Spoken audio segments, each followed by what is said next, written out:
All right, so I'm Terry Short, and it's just such an honor and pleasure to be here and be a part of this incredible book and summit that Kaylee O'Keefe has brought to life, and I'm happy to see her shiny face here today as well, and all of you. So thank you for joining. We're going to start with something that I learned, a version of what I learned from Kaylee when we first met in person, and that is a 3 breaths. So I'm going to talk you through 3 breaths to get us all here and present. And when I'm going to say some words when you're exhaling. So I'll explain it first, and then we'll do the breathing. So I'm going to invite you to do a breath of presence so that you are here and you are present for this presentation. And then the second breath will be one of receiving, of listening, of leaning in and being ready to open with open ears and open heart, ready to receive the information. And the third breath of integration and absorbing and depositing the information that you're gaining here. So thank you, Kaylee, for introducing me to these 3 breaths, and now we'll do them together. So deep breath in. I am present, I am here. Deep breath in. I am listening with open ears and heart. Deep breath in.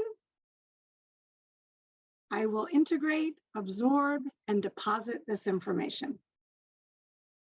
All right, well, here we are. So again, so thrilled to see many familiar faces and supporters, and to see Kaylee herself here on the call, who is the person who put this all together. So how do I get here? So I met Kaylee in October at a women's retreat in Dallas, and I was received the invitation to join the writing of the book. So there it is, the Great Leadership Awakening. So hopefully all of you on the call have already received your book, or at least online, and have had a peek around and seen some of the fabulous content on there. So some of the authors are here today and have also joined and have also done some of these presentations, which is fantastic.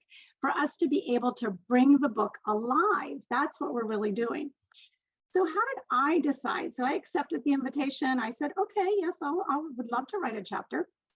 Probably a month went by, and what am I going to write about? What am I going to write about? And I thought, all right, I like to say noodle on this. So when I say noodle, I mean meditate, have a mindful moment, and I center myself. We're going to talk quite a bit about that. And I say, okay, this is something that's important to me. And now let it percolate and let me see what comes up. And so in the doing of that, it became apparent that I should speak about something I'm asked about so often. And whether that's with my clients or family members, lots of people that say over and over again, that ask me, how do you get so much done? I mean, all my life, people have said that. How do you get so much done? And I think to myself, well, I'm doing the same amount anybody else is doing. At least that's how it goes through my head, right? That I'm accomplishing what I choose to accomplish in a day. And that's how it unfolds every day. And then I kept hearing it, and I kept hearing it. I kept understanding that people are eager to find a different way, to prioritize all that's on their plate, all that's competing for their time in the day. And so I said, okay, that's what I'm going to talk about. That's what I will put in my chapter. And so today, for this 30 minutes that I have, we're going to do what I call speed coaching, because we're going to go through that content and some of the tactics that I share. Hopefully that you'll have a few key takeaways. And at the end, we might get to some Q&A. If you have a question, you could put it in the chat. Not going to engage in the chat as we go. I'm going to kind of go through the slides. And if we have some Q&A time at the end, then we'll open it up for that. If not, I invite you to connect directly with me so that we can explore how you might prioritize a joyful life. Because that's the deal. So let's talk about what that really means. So we have about 900 minutes of waking hours. Well, at least I do, because I'm a solid 8.5 hour sleeper. And so of the 1,440 minutes that we have in the day, I hope most of you that the show Rent just went through your mind. I don't know who's with me with that, but the song, there's a song in that Broadway show Rent that talks about the 1,440 minutes. So out of that, we have about 900 to be productive. And so let's choose those wisely. Most importantly, let's prioritize our own well-being in those 900 minutes. So here's how I think about it. The reason you have a picture of a train there is this is another thing that came to me as I was noodling on how I would talk about this prioritization. I had a clear visual of a train. And here's what happens with the train. Most of us, every morning we get up, we get ready, maybe we leave our home, maybe we don't, we might go to the office. And what we do is we step out on that platform and the train comes whizzing in and we get on the train and it speeds away. And the next thing you know, we're speeding into our day and we might miss a stop or two, we might stop somewhere and then forget to get back on for whatever it is that we're doing. And it's this whole train wishing by situation that goes on. Doesn't have to be that way. And how I visualize it is that I'm the conductor. So a train pulls up, I say, yes, this is exactly the train I'm meant to be on right now. And I step on and I take that train to exactly the end point or the destination in the amount of time that I chose to do this one thing. And so I get on that train, I step off that train, I wait for the next one. Maybe the next one is going to be a joy ride, something that's related to my well-being. And so on I get, and I'm in control of those stops and the duration and what goes on during those 900 minutes I have in the day. And I prioritize that in those stops, there's some well-being practices. So we're going to talk about that and see how we go through. I have 8 things to share with you, 8 tactics to share. So let's have a look at them. Those 8 tactics, as you see on the board right now, when I think about how do I get so much done, as people say, I distilled it down to I do 8 things pretty well, and some of them really well. So we'll talk about that, and you can too. First and foremost, I prioritize. So when I say prioritize, I mean in a day, in a week, in a month, I get super clear about the doing of certain things. I ask questions such as, does this align with my values? Am I the right person to be doing it? What's my role in this? And what's my desired outcome for this particular thing that I'm going to do? And I keep distilling, I keep asking questions until I understand that the doing of this thing is a priority for me. I've decided that this is a priority for me. I consider also habits that I have and potentially habit stacking. If you're not familiar with that, I'll share a little bit about it. Habit stacking. Every day I make my coffee, I'm sure you do too. And then later in the day, I make some tea. And I need to wait for the water to boil or for the coffee to drip into the, I use the drip thing. And so when I'm doing that, when I'm doing the coffee, for example, I count to 24 and I'm doing some breathing exercises. And I'm thinking to myself, well, these are habits that I have. And why don't I stack it with something else that's important to me? Here are a couple more. When I'm working, I usually have a 10 to 15 minute break between calls. And so I want to get up and move around or do something physical. So I might say, oh, I'm going to do a wall sit now. Well, I can do a wall sit for a very long time if I decide I'm going to scroll through social media at the same time. So who on the call doesn't have some habit of scrolling through social media, maybe watching a video here or there? I'm personally stuck right now on the hacks and the different things you can do around your house. So I say to myself, I can do that. I can watch those videos and allow myself that time when I'm in a wall sit, when I'm in a plank. I can have this time, and a minute goes by really fast when you're, in your plank scrolling through and taking a look, and boom, next thing you know, you've done a plank for a minute. So that's what I mean by habit stacking, where there's something that you want to do that you have a habit of doing, and you're pairing that up with something else. So it's my example there. Sequence. I pay a lot of attention to sequences. So even at the beginning of the day, whereas I might have calendared things, I might think, well, wait a minute, I should move that around because doing this first will actually serve the doing of this other thing. So I pay attention to what's the appropriate sequence in which to do things that will serve me better. And if you pay closer attention, you can squeeze a little bit more out of your effort when you sequence properly. So then tracking and calendaring. So I coach this quite a bit. A week does not go by that I'm not coaching somebody on perfecting their calendaring. Typically goes like this. Person will say, oh, okay, right. So to get my to-do list done, I should block particular time. And so we'll talk about that blocking. And they say they block it. And the next week I ask, they say, well, I didn't do it. I blew through the block and, I didn't do this thing that I thought I was going to do. And I say, well, okay, well, what did you put in the actual calendar there? And 9 times out of 10, the person says, well, I put the word block. Okay, well, that's not helpful because that does not have the clarity about what you're prioritizing at that time. So you don't put the word block, you put the thing that you're going to do in that time. And if it's your to-do list, put the 3 things, 4 things, 7 things, whatever is realistic in that amount of time, put that in the calendar. So say to-do list 1 through 3, and then put that in there so that you have that accountability at that particular time in the day. And these are in no particular order. I probably should have led with centering, as we did at the very top of the call.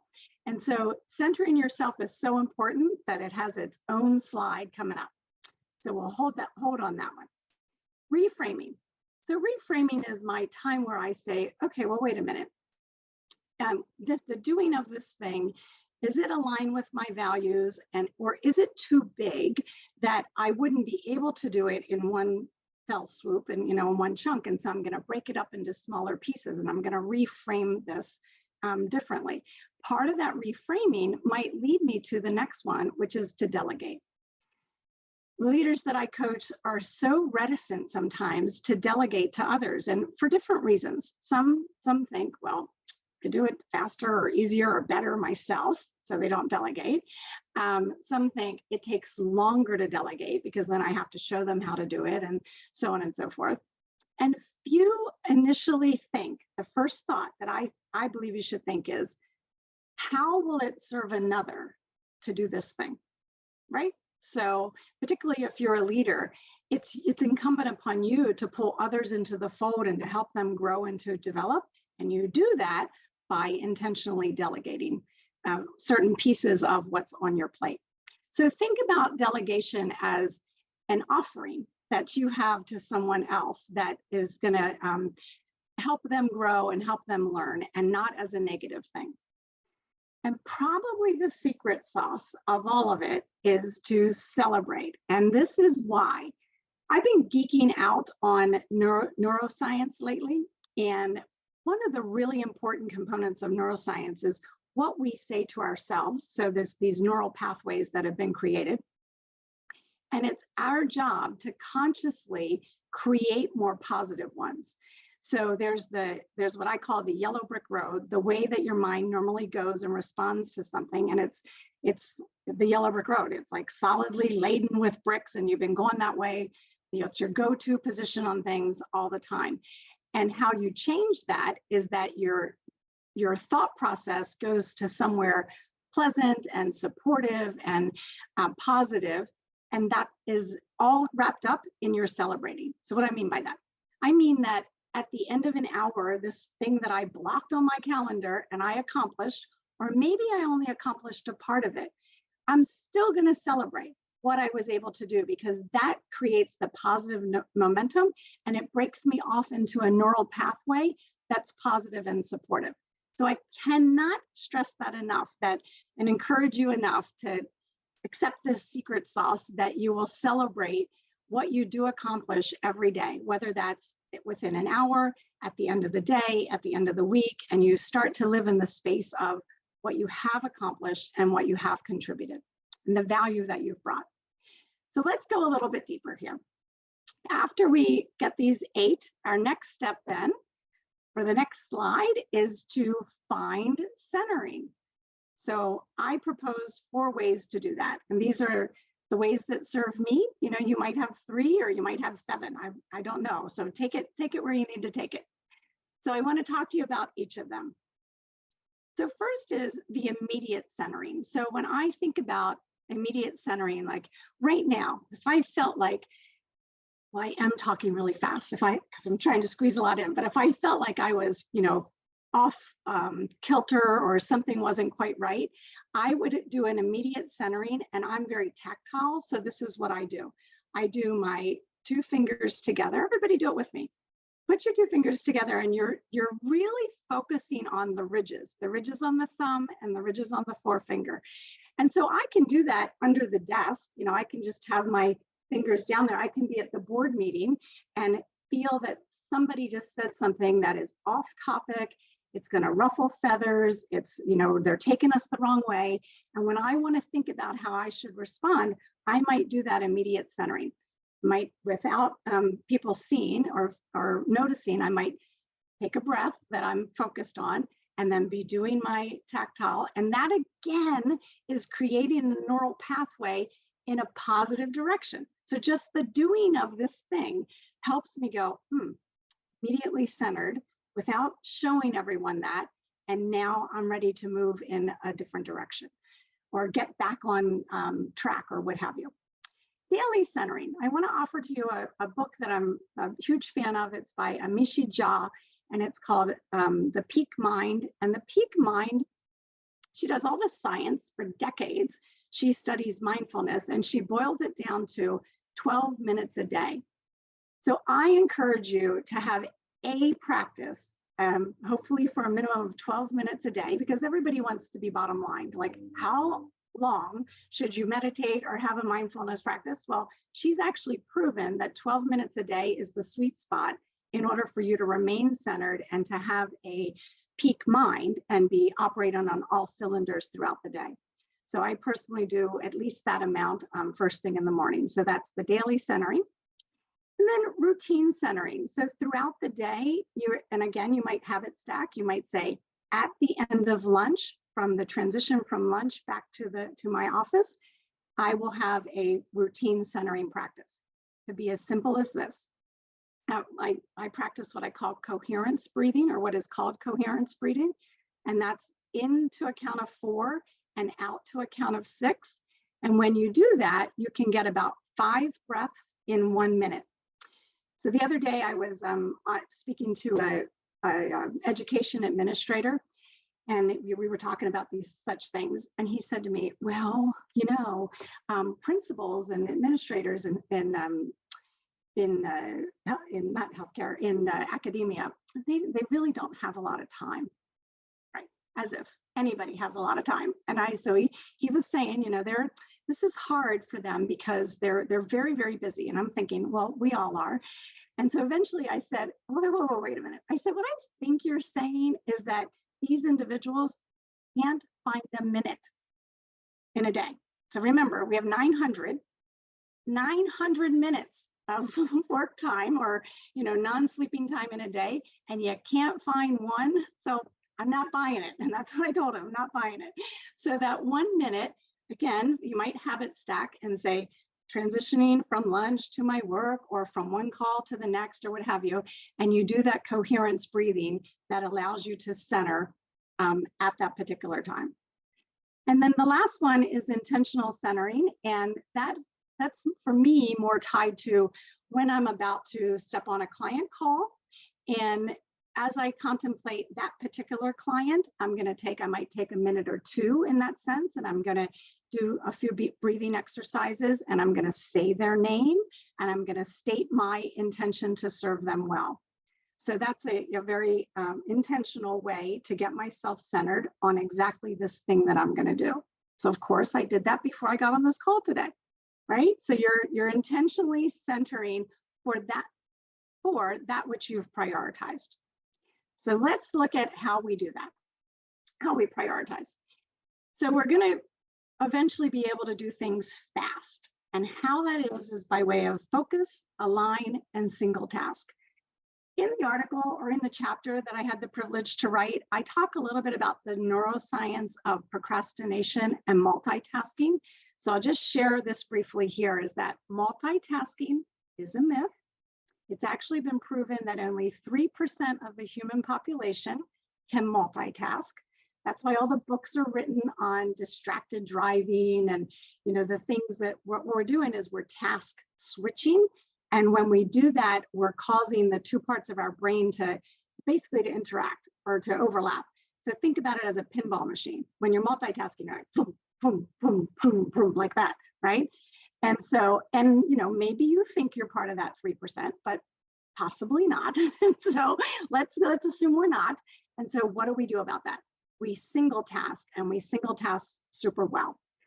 So that starts with I focus. When I focus, I'm saying, I'm going back to those 8 things that I covered earlier. So in the moment of focus, I'm going to say, I'm going to be centered. I'm going to prioritize asking the specific questions about the value in the doing of this thing and understanding my desired outcomes for the doing of this thing. I'm going to consider where it comes in my calendar. So is my focus going to be at 3 p.m. or is it going to be at 9 a.m.? So all the calendaring gets tied into that focus part. I potentially am going to reframe during that time as well when I'm taking the moment to focus. Then when I get to align, that's what I'm considering. Is part of it going to be delegated? What's the appropriate sequence? And I'm, thought process going through. And when I say that, it's in a minute. All that I'm talking about, the focus align, that part happens in a minute, maybe 2 minutes, because I've taken the time to put this thing where it belongs on my calendar in the first place. Or as I say in the chapter, if I'm cooking a meal is the example that I use, I've already sort of contemplated the cooking of the meal to the point where now when I get to a specific part, I'm able to do that sort of focus and align part very quickly. So it doesn't take any extra time. It's just part of my thought process as I go. And that's what prepares me to single task, to do the thing and get it done and to do it well. And then I feel good about the doing of it and how it all unfolds. And what I haven't elaborated on enough, I believe, in this short amount of time we have together, is that I do this for the well-being practices as well. So throughout the day, what have I baked in that fills me up, that serves me? Am I going on a hike? Am I doing some yoga? What is it that I'm the priority that I'm making for my own well-being? So let's take a look at how that might play out in the course of our day and how we balance things. So we hear a lot about balance, and then we start to hear, oh no, that's unrealistic there. We shouldn't be talking about balance. Let's not even use that word anymore, balance. Let's have a different way to look at it. I agree with that, but there's not a good substitute for how I think about this. So I'm going to use the word balance. But I'm going to invite you to think about it differently. So on this book of business or balance bar, you have all your things, you have all your priorities. And as you see in the illustration, they're varying sizes and shapes and such, just like in your life. There are competing priorities, but some are bigger than others, some are more important and such. They're all on there. And traditionally, we think about having that fulcrum in the middle, and that's what makes us feel that we're either in balance or out of balance. And how can we control that is what we're curious about. So what I propose is that when you practice the 8 things that I offered, you become the fulcrum. That's right, you become the fulcrum. So when you've done those 8 things and you're committed to doing things fast, so focused, aligned, and single task, now you're the fulcrum and you decide where you're going to move throughout the day and what thing you're going to do and accomplish and do really well, because you're in control of that. Like the analogy that I started with about the train, get on that train to do that thing. So that's what I invite you to contemplate, is a different way to prioritize. The second illustration is that's the invitation to say, some of these things do not belong on my balance bar in the first place or my book of business. I'm either going to delegate them or I'm going to say no. I'm going to say that's not an invitation that I accept. It's not something that I feel aligned with doing. And so I take it on purposefully, intentionally take it off of my balance bar. And then the third illustration indicates that it doesn't need to be full. So we live in this world where we say, oh gosh, I've got to, fill in every nook and cranny in my day, which is represented by the balance bar. But you don't. You can have voids or spare time and open time, and that's okay. So accepting that it doesn't have to be every minute, every of the day. All 900 minutes that you have do not have to be filled in with some action to do. So there we have it. That's my speed coaching that I promised you. And so we are right here towards the end, and I invite you to play with our QR codes, which we love this technology, to connect with me directly. If you haven't bought the book, you can buy it with the QR code. So we think that's super fun. You can learn lots more about the work that myself and my colleagues do at thrivingleadercollaborative.com. And very quickly then, I think I'll just see we have some chat, and I'll see if I have really literally have a minute to because we're moving on to the next speakers, who are all such great contributors to this leadership awakening, and I'm so pleased to be a part of it. So I'm looking, let's see, actually I see lots of supportive comments, and I appreciate those. And early on, Chelsea put my email in there so that everybody could connect with me directly. And with that, I'll say thank you so much for joining, and I hope that you had at least one nugget to take away from what I shared with you today.